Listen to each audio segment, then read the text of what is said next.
dominated form, a glorified form. Ask yourself this: why would a man who's supposedly a whole nother race, as they would try to tell you, Middle Eastern, in which no such thing even exists? Okay, before the Suez Canal, there was no such thing as the Middle East at all, at all. It was all considered Abyssinia, okay, and Al-Kebulon, which is the real name of so-called Africa. Okay, before a white woman named it Africa, a conquest, right?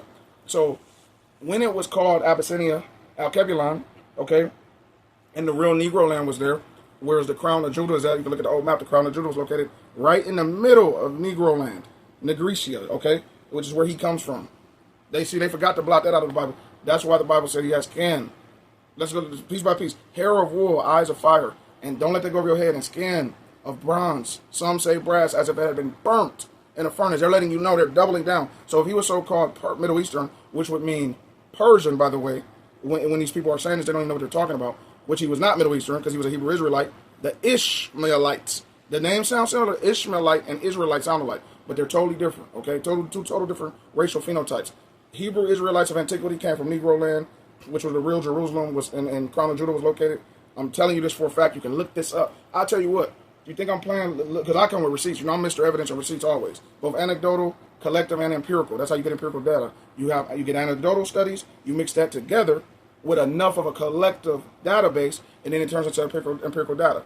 People be like, oh, it's anecdotal. There's only so many anecdotes you can get that match each other before it becomes empirical data. That's what people don't get who have lower IQs. Not y'all, I'm not talking about y'all, but people out here who believe in colonial history. They don't understand how easy it is to manipulate stats and lie about history. All they do is take an eraser. That's why I always call true racism e-racism. And they've come up with a term for it called erasure. That's what a lot of tethers, or that's what tethers want to do to us. All tethers, not a lot, all tethers want to erase our history, okay?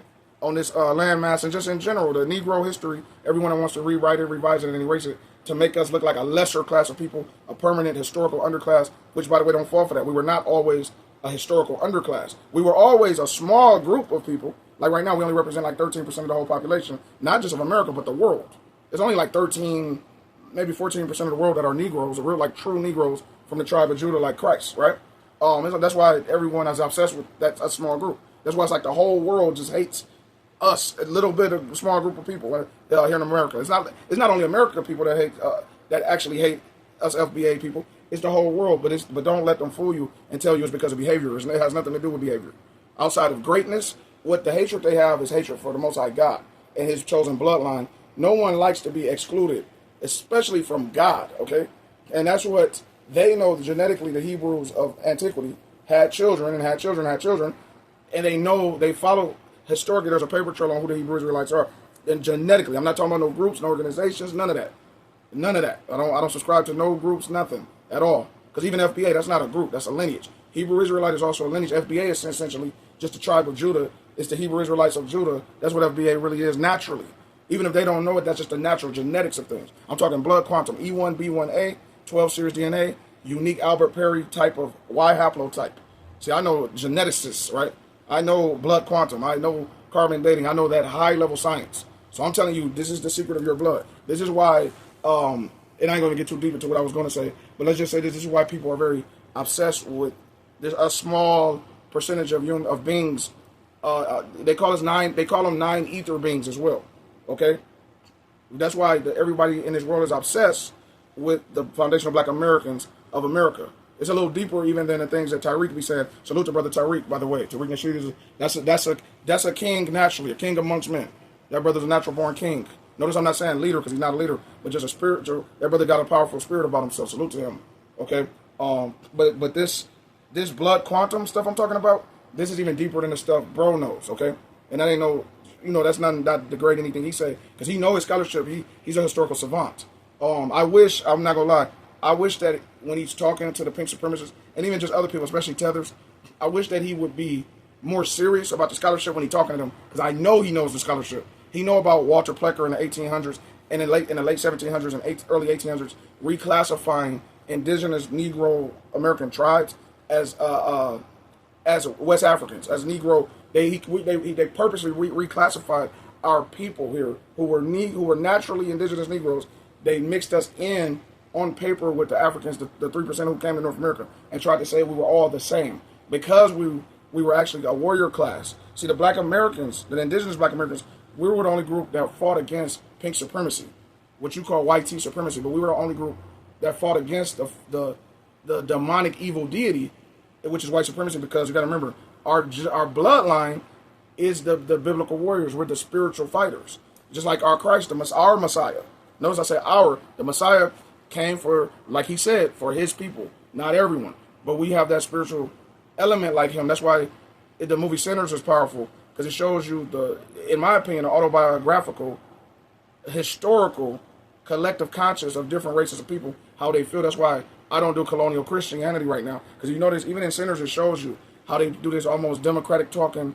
We all are one in the same type of talk, so that spiritual parasites, aka vampires, can take your energy and your lineage and destroy whatever you have if you don't do strong, healthy gatekeeping of your spirit and your people. Right? Everybody else strongly gatekeeps their communities, but when indigenous blacks gatekeep their community peacefully, everybody have a problem with it. That in itself lies the issue. Okay, for the umpteenth time, we are not sub-Saharan Africans.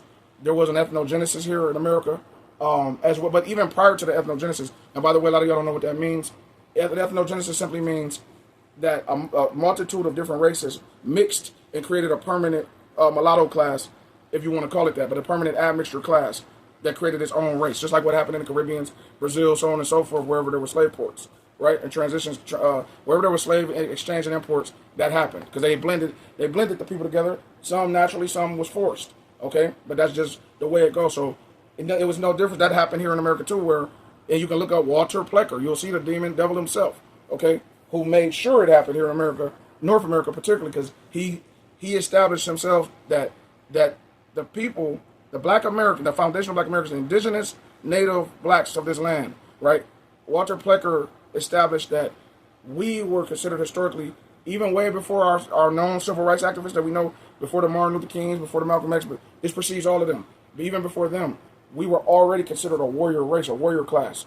Only out of this whole world, we were considered the warrior class, the only melanated group of people that the pink supremacists cannot defeat with all of their advanced warfare even at that time. And the tactics that they would do, we always had a fight. We always fought back physically and spiritually, okay? And to this day, they still secretly feel that way about us. That's why they're always trying to denigrate us, okay? But they do it a certain way, covertly, right? That's why they don't like the term FBA, right? FBA, Foundational Black American, right now, because they know that wakes up our ancestral lineage and the roots involved with that.